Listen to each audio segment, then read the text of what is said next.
Mas logo veio vindo o desânimo. As obras adquiridas não eram tão primas como pareciam à primeira vista. Artistas obscuros foram ficando mais obscuros. Uma tela cara foi apontada como falsificada. O valor das cotas despencou. 2 anos depois de inaugurado o fundo, elas eram oferecidas a 75 cents. Os fundos mútuos de Wall Street contam histórias parecidas. Ilustram com fria clareza a futilidade de se procurarem padrões no caos, e, principalmente para o especuladorzinho médio, os perigos. Examinemos a aparentemente infinita promessa dos fundos mútuos. Esses grandes aglomerados de dinheiros do público são administrados por profissionais de primeira. São espantosas as proezas universitárias desses homens e mulheres, assim como seus salários. As necessidades deles são atendidas por multidões de assistentes. Têm à disposição imensas bibliotecas especializadas em fatos e teorias financeiras. Suas cogitações são movidas a computadores e outros custosos equipamentos. Sem sombra de dúvida, são os teóricos de investimentos que mais estudaram, os mais bem pagos e equipados do mundo. Assim, se em meio à desordem fosse possível discernir um padrão usável e criar uma fórmula para se jogar no mercado que funcionasse, esse seria o pessoal para fazê-lo. Na realidade, deveriam tê-lo feito há muito tempo. Até agora, porém, essa fórmula lhes vem escapando. O mais triste é que os fundos mútuos são especulações como outras quaisquer. Seus administradores às vezes ganham, outras vezes perdem. É o máximo que se pode dizer sobre eles. Todos aqueles cérebros de alta voltagem, todo aquele dinheiro e todos aqueles computadores não foram capazes de torná-los mais espertos nem mais bem-sucedidos que o especulador solitário, que opera apenas com a sua dor de cabeça e uma calculadora barata. Na realidade, como grupo, às vezes os fundos mútuos conseguem ter um desempenho pior que a média. Certa vez, a revista Forbes fez um gráfico com a performance dos preços das cotas dos fundos em mercados em baixa, e apurou que 90% deles caíam tão rápido quanto os das ações de modo geral, ou mais rápido ainda.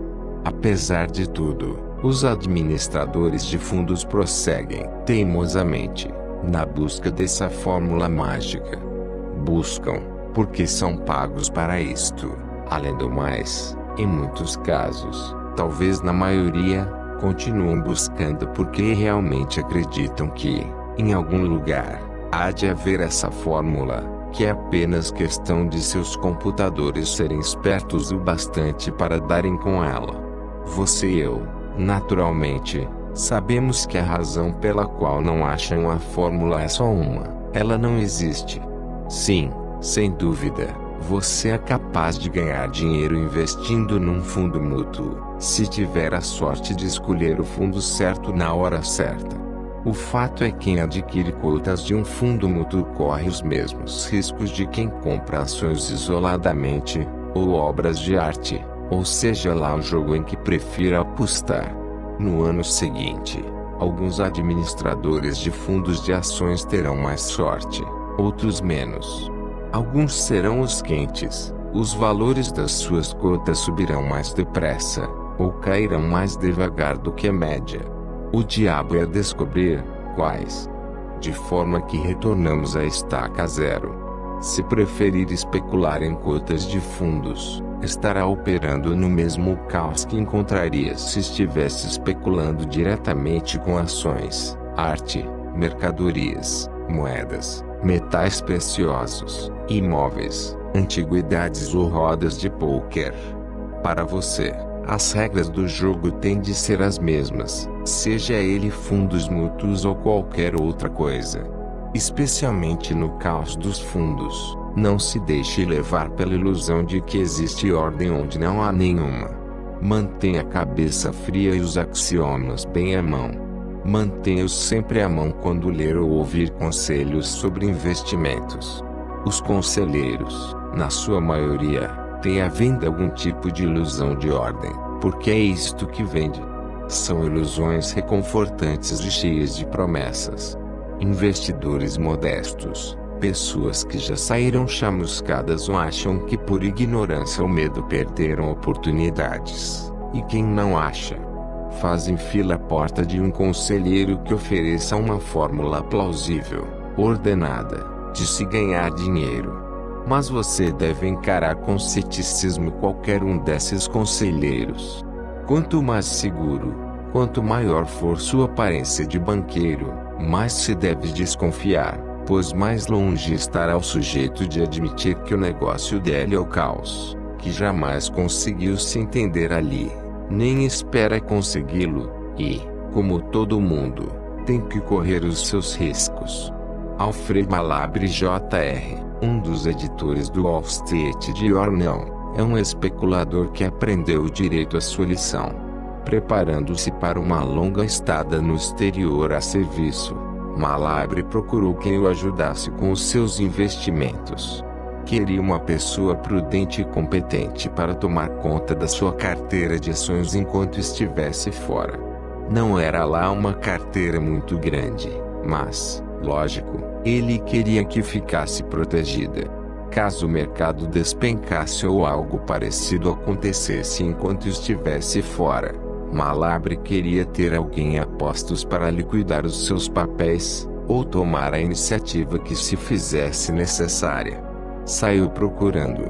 No seu livro Investing for Profit in Equities Investimentos e Lucros nos anos 80, conta que seu olho bateu no First National Citibank of New York, hoje conhecido por Citibank. Como a maioria dos seus concorrentes, o Citibank oferecia um serviço de administração de carteiras de ações. Se você tivesse um capital e não quisesse operar sozinho, jogando com ele, ou se estivesse temporariamente impedido de fazê-lo, como era o caso de Malabre, colocava seu dinheiro nas mãos do banco, que o arriscaria por você, em troca de uma remuneração, naturalmente. Bem, está resolvido, pensa Malabre. Parece uma boa solução para o meu problema. Afinal, estou escolhendo o Citibank, um dos 10 ou 15 maiores bancos na face da Terra. O que esses caras não souberem a respeito de dinheiro provavelmente não vale a pena saber. Não posso estar errado em entregar essa minha mixaria nas mãos deles. Onde vou encontrar uma custódia financeira de gente mais confiável, mais prudente, mais esperta? Com toda certeza, enquanto eu estiver fora eles não vão perder um centavo do meu dinheiro. Talvez até me façam ganhar uma fortuna. Foi isto que Malabre pensou. Estava padecendo de uma perfeitamente compreensível ilusão de ordem. Onde é que se poderia encontrar mais ordem do que num gigantesco banco de Nova York? Um operador solitário, desorientado, é capaz de ir, vir, ficar dando voltas, e acabar transformando uma rica carteira em pó. Um grande banco, nunca. Um banco desses deve ter as suas fórmulas trancafiadas em cofres fortes. Sempre sabe o que fazer. A consequência, os banqueiros por pouco não levaram Malabre à falência. Compraram-lhe um pacote de Avon Products ordinárias a $119. Passados 2 anos, estavam a menos de 20. Entupiram-no com Sears a 110, e ficaram olhando até bater 41,50. Compraram IBM a pouquinho menos de $400, e ela foi parar em 151. Somente medidas drásticas, tomadas pelo próprio Malabre, evitaram a catástrofe. O que dói ensina. Tão cedo Malabre não esquecerá a lição do Citibank. Você, porém, pode aprender a mesma lição, sem dor, sem se machucar. E a lição é a seguinte: cuidado com qualquer especialista em aconselhamento que, observando o panorama financeiro, afirma enxergar outra coisa que não o caos. Quanto mais ordenado o panorama parecer a conselheiro ou conselheira, menos esse senhor ou senhora merece a sua confiança.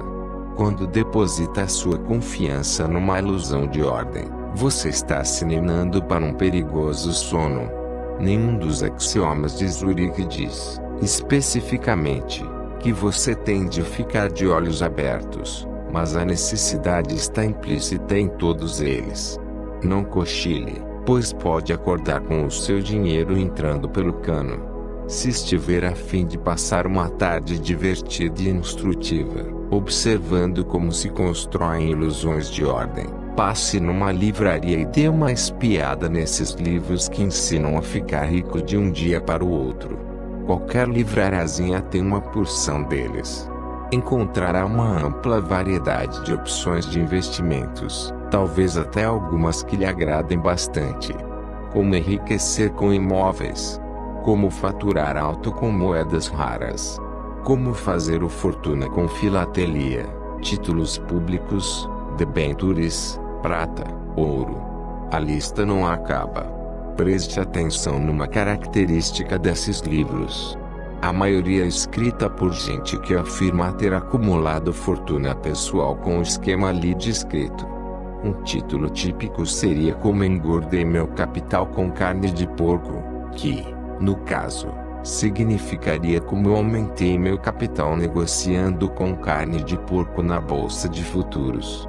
Estarão esses conselheiros falando a verdade? Sim, pode-se dizer que, à maneira deles, estão. Não há por que ser desnecessariamente cínico a respeito. Em quase todos os casos, podemos presumir que os relatos são autênticos. Contudo, o que não somos é obrigados a nos deixar envolver na ilusão de ordem do autor. Ele acredita que ficou rico por ter encontrado a fórmula verdadeira. Mas nós estamos sabendo, ficou rico porque deu sorte. Se você estiver em maré de sorte, qualquer arremedo de esquema fará ganhar dinheiro. Na maré contrária, não há um sequer que funcione. Alguns desses conselheiros admitem, assim como os axiomas de Zurich, o importantíssimo papel da sorte. Aliás, os axiomas não apenas o admitem, eles se baseiam em que, isoladamente, a sorte é o dado mais poderoso no sucesso ou fracasso de qualquer especulação. A maioria dos especialistas, porém, ignora a sorte, faz de conta que ela não existe, ou a menciona o mais de passagem possível. Como os banqueiros do Citibank e os administradores do Fundo Soberano de Arte Americana, o negócio deles é vender um elixir milagroso, um sistema ordenado, uma sensação de exercer o controle. Vá por mim, meu filho, não tenha receio. Eu conheço o caminho das pedras. Foi por aí que enchi os bolsos. É só seguir essas dicas bem simplesinhas, passo a passo. Tudo bem. Se quiser, pode seguir, talvez até o seu juízo final financeiro. O caso é que a fórmula que deu certo ano passado não é obrigada a dar certo este ano, com um diferente conjunto de circunstâncias financeiras fervendo no caldeirão. Nem a fórmula que funcionou para o seu vizinho funcionará, necessariamente, para você, diante de uma série de casuísmos totalmente diferentes. O fato é que não se pode confiar em nenhuma fórmula que ignore o papel dominante da sorte. Esta é a importante verdade do quinto grande axioma. E a verdade nos liberta. O que assinala o papel da sorte não é apenas a possibilidade de esses conselheiros estarem espetacularmente errados, é, também, o fato de que, frequentemente, vamos topar com dois desses sábios dando conselhos diametralmente opostos sobre o mesmo tema. Aqui na minha estante, por exemplo, tenho 2 livros, Como Wall Street dobra meu dinheiro a cada 3 anos, de Lewis Owen, e A Teoria Baixa-Alta de Investimentos, de Samuel C. Greenfield. Diz que devemos comprar ações cujos preços estejam em baixa há 1 ano ou quase isso. A ilusão de ordem de Greenfield assegura que os preços vivem numa gangorra, de forma mais ou menos previsível. Assim, um papel cujo preço se aproxima do fundo do poço não tardará a subir. Não é possível que ambos os sábios estejam certos. O fato é que os dois estão errados. A verdade é a seguinte: o preço de uma ação, ou de qualquer coisa que se compre visando lucro, subirá se tivermos sorte. Quinto axioma menor. Cuidado com a armadilha do historiador. A armadilha do historiador é um tipo especial de ilusão de ordem. Baseia-se na crença, antiquíssima e totalmente sem fundamento, de que a história se repete. Quem acredita nisto, talvez 99 de cada 100 pessoas na face da Terra, como corolário acredita que a repetição ordenada da história permite, em determinadas circunstâncias, previsões corretas. Sendo assim, suponhamos que, no passado, em determinado momento, ocorreu o evento A, que foi seguido do evento B. Passam-se alguns anos, e testemunhamos a repetição do evento A. Diz quase todo mundo. Aí vem o evento B. Não é assim que a banda toca. Não caia nessa. Às vezes a história se repete, é verdade, com grande frequência, porém, não se repete. Mesmo quando a repetição ocorre, jamais é de forma confiável a ponto de você poder apostar prudentemente o seu dinheiro. Geralmente, as consequências da armadilha do historiador não costumam ser graves. Se estiverem à frente no terceiro tempo, ganham o jogo. Toda vez que a gente combina se encontrar para um drink, ela arranja um problema no escritório e chega atrasada. Ninguém que perdeu a primária de New Hampshire jamais ganhou a presidência. As pessoas estão sempre se deixando embrulhar nessas expectativas não confiáveis, o que é uma bobagem, mas, de modo geral, não oferece perigos. Quando o seu dinheiro entra no negócio, porém, a armadilha do historiador se torna perigosa. Você pode acabar duro. No ramo de assessoria financeira, a armadilha aparece em todo canto, é ubíqua. Era de crer que, tendo observado vezes sem conta que os eventos raramente ocorrem como esperam, a maioria dos assessores tivesse aprendido a evitar a armadilha. Pois é, mas a ilusão de ordem, ou, talvez, a necessidade de acreditar em ordem, é forte demais. Existem, em Wall Street, escolas de pensamento inteiras que repousam em falácias originárias da armadilha do historiador. Analistas de ações e outros valores recuam no tempo até o último mercado de certos papéis, ou grupos de papéis, que conheceu uma alta explosiva, e reúnem montanhas de fatos a respeito de tudo que à época ocorria em volta. Registram que o PNB ia em alta, a taxa de juros caía, a indústria do aço tinha um bom ano, seguros não eram lá essas coisas, o time do White Sox segurava a lanterna, o presidente tinha uma tia Matilda que andava resfriada. Passam, então, a esperar que a mesma configuração de circunstâncias torne a ocorrer. E quando a portentosa constelação se apresenta, dão pulos de entusiasmo. Olhem só, tudo igualzinho. Vem uma alta por aí, tão certo como 2 e 2 são 4. Pode ser que sim, mas também pode ser que não. Frank Henry conheceu uma moça que mergulhou de cabeça na armadilha do historiador, e quase morreu. Era uma funcionária subalterna, mal paga, da União de Bancos Suíços. Pela morte do pai, herdou algum dinheiro, que resolveu investir a fim de subir na escala social, deixar a classe dos remediados.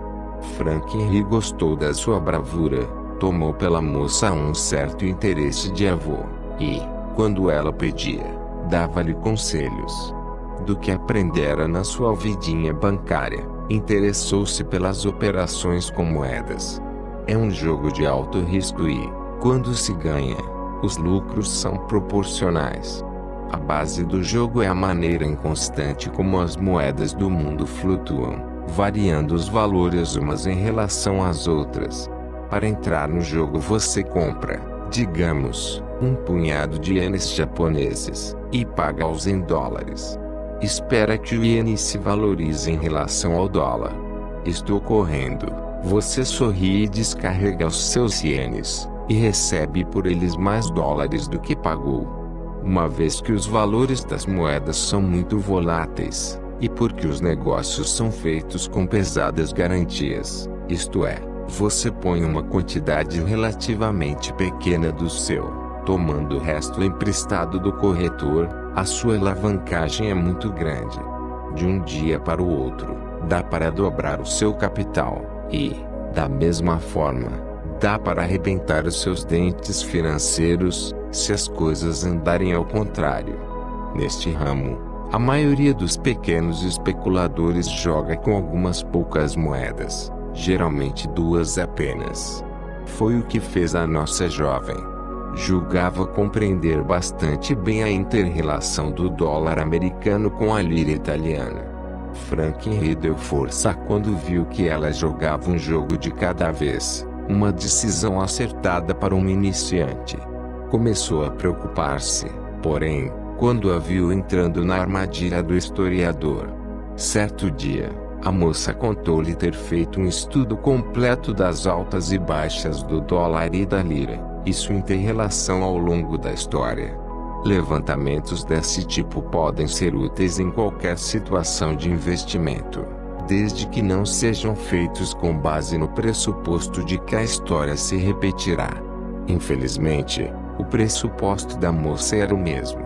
Segundo os seus estudos, contou ela a Frank Henry, quando o franco suíço subia, quando as relações russo-americanas esfriavam, e quando diversos outros indicadores econômicos e diplomáticos internacionais ocorriam, a lira sempre se valorizava em relação ao dólar. Ela se propunha a esperar que os indicadores lhe dessem o sinal histórico, para então mergulhar de cabeça no jogo. A essa altura, os axiomas de Zurique ainda não se encontravam completamente formulados. Frank Henry ainda não dispunha de um rótulo competente como a armadilha do historiador, com o qual identificar o que julgava ser uma falha no raciocínio dela. Fez o que pôde para dissuadi-la, mas a moça estava empolgada demais, não conseguia nem escutar. É o que acontece, quase sempre, com descobridores de novas fórmulas de ganhar dinheiro. Ela achava que havia encontrado uma espécie de chave mágica, disse Frank Henry, com tristeza. Perguntei como que, apesar de anos e anos procurando, milhares de outras pessoas igualmente inteligentes nunca tinham encontrado nada, e ela disse que não sabia nem estava interessada em saber. Era tão grande sua excitação que, quando um rapaz a convidou para jantar num restaurante italiano, ela passou metade da noite discutindo taxas de câmbio com o maître. Finalmente, acendeu-se a luz verde dos indicadores internacionais, e lá se foi ela. Tornou-se proprietária de uma montanha de liras, que, ato contínuo, começou a encolher em relação ao dólar. Quando o prejuízo atingiu cerca de 15% do capital, Frank Henry lhe recomendou que vendesse. Mas a ilusão de ordem era demais. A moça estava convencida de que lhe bastava esperar, que a sua fórmula acabaria funcionando. Sempre funcionara, não seria agora que não daria certo. O mercado é que estava errado. O fato é que ela estava enxergando o mundo pelo avesso. Fórmulas podem estar erradas, o mercado nunca. O mercado é mercado, nem mais nem menos. Não faz previsões nem promessas. Está ali, e basta. Discutir com ele é como sair numa tempestade de neve, gritando que só deveria nevar no dia seguinte. A nossa jovem discutia sem parar. O mercado internacional de câmbio recusava-se a entender. Frank Henry jamais ficou sabendo quanto ela perdeu. Achou que perguntar seria uma crueldade. Mas eu garanto que, quando se desfez da sua posição em liras, tinha levado uma surra danada. Sexto axioma menor. Cuidado com a ilusão do grafista. Representar números por meio de linhas em papel milimetrado pode ser útil ou perigoso. É útil quando ajuda você a visualizar algo com maior clareza do que lhe seria possível apenas com números. Fica perigoso quando torna a coisa representada mais sólida e portentosa do que na realidade é. A ilusão do grafista, frequentemente, é uma extensão gráfica da armadilha do historiador. Ilustra-se isto melhor com os grafistas de Wall Street. Trata-se de pessoas com um jargão particular, que quase ninguém mais é capaz de entender.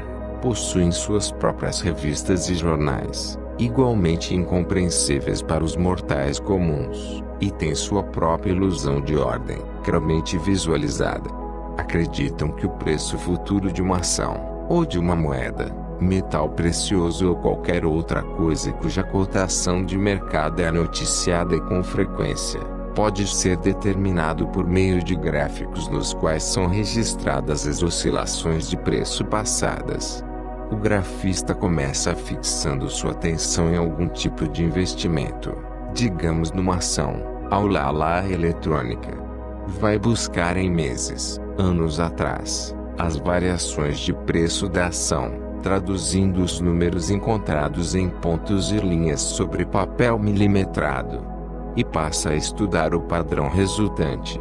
Está especialmente interessado em oscilações bruscas, altos e baixos ocorridos imediatamente antes de uma alta ou baixa significativa na ação da lá.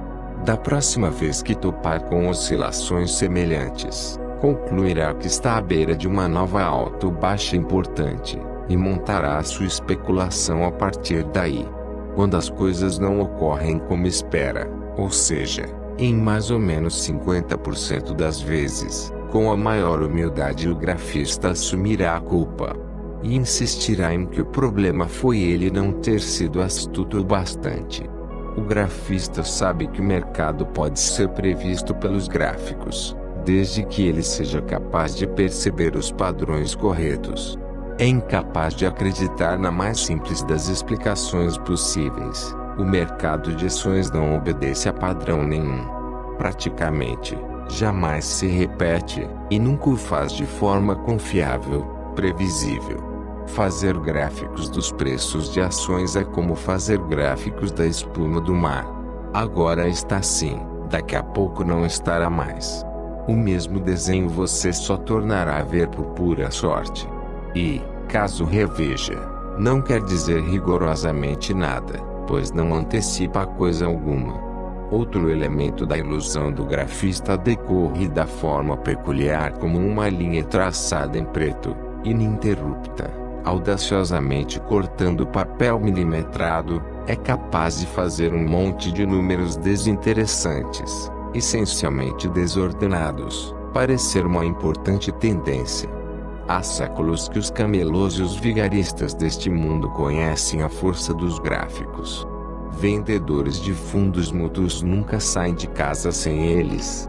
O valor da cota do fundo é capaz de vir subindo tão devagarinho que sequer empata com a inflação, colocando, porém, os anos bem juntinhos num gráfico, talvez esquecendo-se de alguns maus anos que preferem não comentar. Os promotores de fundos são capazes de apresentar uma beleza de gráfico no seu folheto de venda. O cliente vê aquela linha preta em disparada e fica boquiaberto. Puxa! O perigo não está só em que você pode ser passado para trás por outros. Pior é ser enganado por si próprio. Digamos que está examinando um gráfico que mostra o valor da lira em relação ao dólar, em anos recentes. A linha não para de subir, e lhe ocorre: ei, quem sabe não é uma boa entrar nessa. Mas, espere um momento. Não se deixe fascinar pela linha, apenas examine o que ela se propõe a representar em termos numéricos. Talvez apareçam ali somente os pontos altos da lira cada ano. Um outro gráfico, mostrando seus pontos baixos, talvez se apresente como uma linha descendente. Por outras palavras, a relação lira-dólar tem sido marcada por variações cada vez mais amplas. As mudanças calmas e firmes sugeridas pela linha ascendente do gráfico não passam de uma ilusão. O fato é que se trata de uma relação cada vez mais desordenada. É por aí que as pessoas se deixam iludir pelos gráficos. Uma linha em papel milimetrado tem sempre um ar confortavelmente ordenado, mesmo quando o que ela representa é o caos. A vida jamais acontece numa linha reta, como qualquer adulto sabe. Contemplando um gráfico, porém, é facílimo ficarmos hipnotizados e esquecermos disto. Você dá uma olhada num gráfico representando a lucratividade da Ulala Eletrônica. Especialmente preparado para o relatório anual, o gráfico só mostra glórias, ao vivo e em cores. A linha ascendente, forte, grossa, ininterrupta, tão completamente entronizada ali, parece que nunca será diferente. Nada é capaz de rompê-la. Pode curvar-se, mas só um pouquinho. A impressão que dá é de que subirá para sempre. Você, porém, não deve apostar nisso. Sétimo axioma menor. Cuidado com a ilusão de correlação e a ilusão de causalidade. Tem aquela velha piada do camarada que ficava todos os dias na mesma esquina, acenando os braços e emitindo gritos estranhíssimos. Um dia um guarda vai lá e pergunta do que se trata. Estou mantendo as girafas longe, diz o sujeito. Mas nunca apareceram girafas por aqui, retruca o guarda. Pois é, tenho trabalhado bem, não tenho. É uma característica das mentes até mais racionais perceberem relações de causa e efeito onde não existem. Quando necessário, nós as inventamos. A mente humana é um órgão em busca de ordem. Não se sente à vontade no caos, e, se for a única maneira de se satisfazer, é capaz de refugiar-se num mundo de fantasias. Então, quando ocorrem dois ou mais eventos perto uns dos outros, vamos logo descobrindo elos causais entre eles. Isso nos deixa mais confortáveis. Somos também capazes de ficar mais vulneráveis, mas sobre isto geralmente não pensamos, até ser tarde demais. Vou dar um exemplo meu. Há muitos anos, antes de Frank Henry e eu termos conversado exaustivamente sobre os axiomas de Zurique, ganhei um dinheirinho pulando pra lá e pra cá entre IBM e Honeywell. Por esse tempo, a Honeywell estava totalmente envolvida com computadores de grande porte e concorria diretamente com a IBM, muito mais que hoje. Ao longo de um período de uns 18 meses, percebi que, frequentemente, as cotações dos dois papéis andavam em sentidos opostos. Quando a Honeywell passava algumas semanas subindo, a IBM caía, e vice-versa. Separei um dinheirinho e fiz o que achei ser esperto: ficar um tempo com Honeywell, na subida pular fora, comprar IBM lá embaixo, subir com ela. Assim por diante. Funcionou razoavelmente algumas vezes. Eu deveria ter me dado conta de que estava funcionando apenas por questão de sorte, mas nesse tempo eu ainda não sabia das coisas. Achei que funcionava por quê? Bem, acabei estabelecendo uma relação causal a fim de explicar o fenômeno que vinha observando. Criei a teoria de que havia um bando de grandes investidores, fundos mútuos, seguradoras e milionários, que periodicamente trocavam de posição entre IBM e Honeywell. Quando a Honeywell anunciava algum produto novo e atraente, ou qualquer outra coisa boa, todos esses hipotéticos grandes investidores vendiam suas posições e IBM desandavam a comprar Honeywell, e vice-versa. A ser verdadeira, essa hipótese inventada explicaria os movimentos opostos dos dois papéis. Era verdadeira? Quase com toda certeza, não. A verdade, sem dúvida, era que esses movimentos aparentemente ordenados eram provocados por coincidências devidas à pura sorte, por acontecimentos casuais e imprevisíveis. O fato de, no passado, os preços terem andado algumas vezes em sentidos opostos não indicava, nem podia ser tomado como indício de que se repetiria no futuro. A relação causal que eu inventara, porém, fez com que aquele minueto todo parecesse mais ordenado do que realmente era, e eu, confiante, apostei dinheiro demais na minha suposição. Comprei um pacote de Honeywell a um preço que me pareceu o fundo do poço. Ato contínuo, tanto Honeywell como IBM entraram em parafuso, como um par de patos baleados. Antes de me dar conta do que estava acontecendo e de abandonar minhas ilusões de ordem, eu já tinha perdido cerca de 25% do meu investimento. A menos que você realmente veja uma causa operando, e estou falando de ver mesmo, considere todas as relações causais com o maior dos ceticismos. Quando perceber eventos ocorrendo juntos, ou em gangorra, a menos que tenha sólidas provas em contrário, presuma que a proximidade se deve ao acaso, mais nada. Tenha sempre em mente que está tratando com o caos, e conduza seus negócios a partir daí. Como diz o quinto grande axioma, até começar a aparecer ordem, o caos não é perigoso. Porque tanta gente no mundo financeiro procura, desesperadamente, padrões de ordem. Wall Street não para de passar ideias sobre possíveis ligações causais entre isto e aquilo. Algumas dessas ligações podem parecer plausíveis a muitos, outras só a uns poucos. Todas, porém, têm uma espécie de atração para a mente humana, esse órgão que ama a ordem, e todas, provavelmente, significaram problemas para alguém. Por exemplo, um conjunto dessas ligações, de que alguns acham graça mas que muitos levam a sério, tem a ver com um fenômeno conhecido como Síndrome do Primeiro Ano Republicano. Desde as primeiras décadas deste século, no primeiro ano de um presidente republicano o mercado tem caído, valendo isto para o primeiro ou segundo mandato. Aconteceu uma vez com Herbert Hoover, duas com Eisenhower, duas com Nixon, e, no momento em que escrevemos, com Reagan já aconteceu uma vez. Aconteceu até nos primeiros 12 meses do irregular mandato de 3 anos de Gerald Ford. A primeira pergunta é, por quê? E a segunda é, o que deve um investidor fazer a respeito, se é que deve fazer alguma coisa? A resposta mais provável à primeira pergunta é que o fenômeno é provocado por acasos que nada têm a ver com o partido do presidente recém-empossado. Correlacionar acasos com movimentos do mercado é o que de mais comum existe, e aqui não se trata de outra coisa.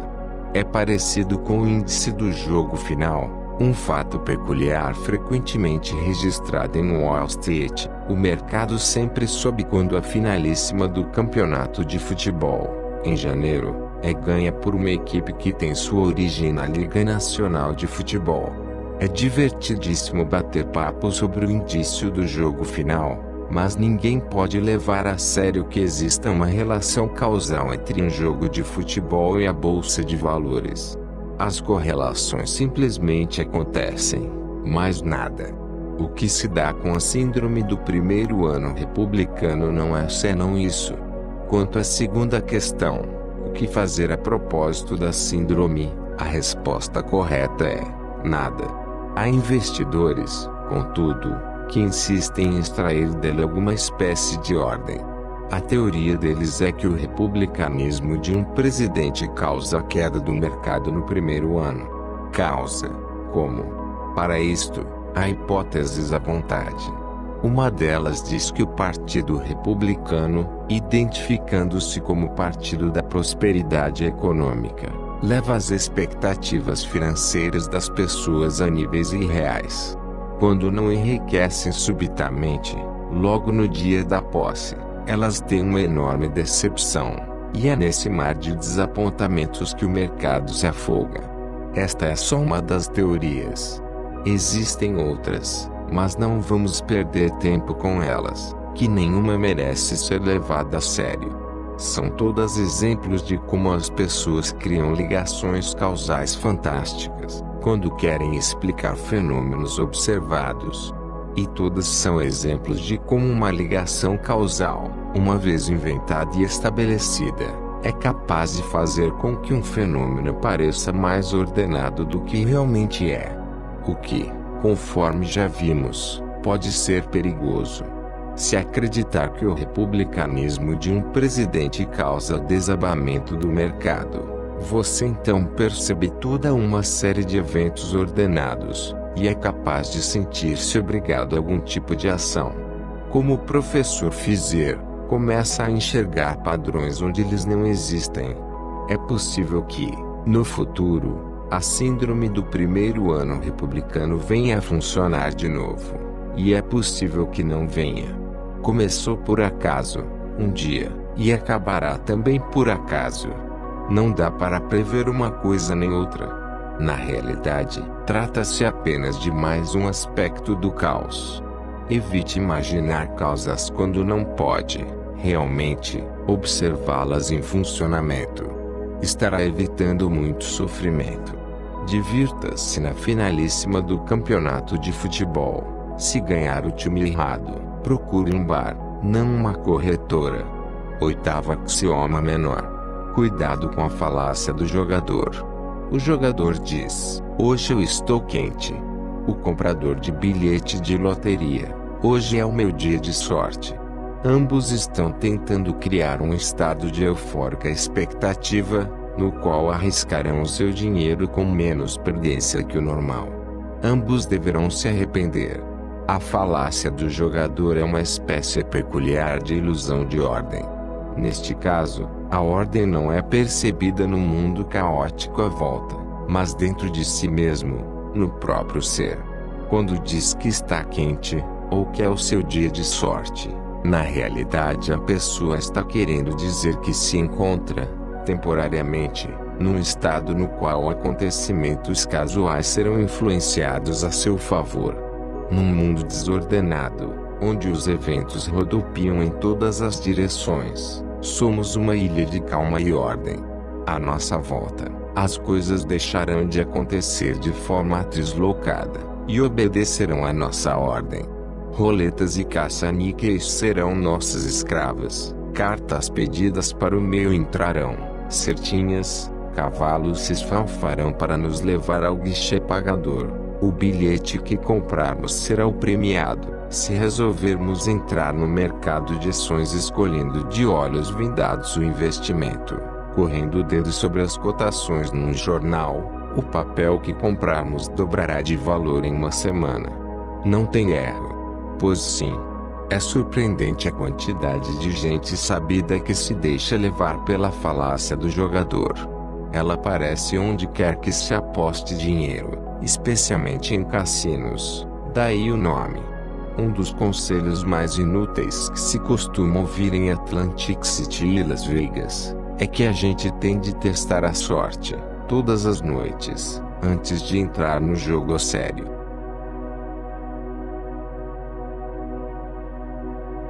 Obrigado. Você chegou ao fim de uma leitura. O próximo vídeo está nos links da descrição. E também na descrição desse vídeo eu deixo alguns links caso queira acompanhar alguns dos meus investimentos.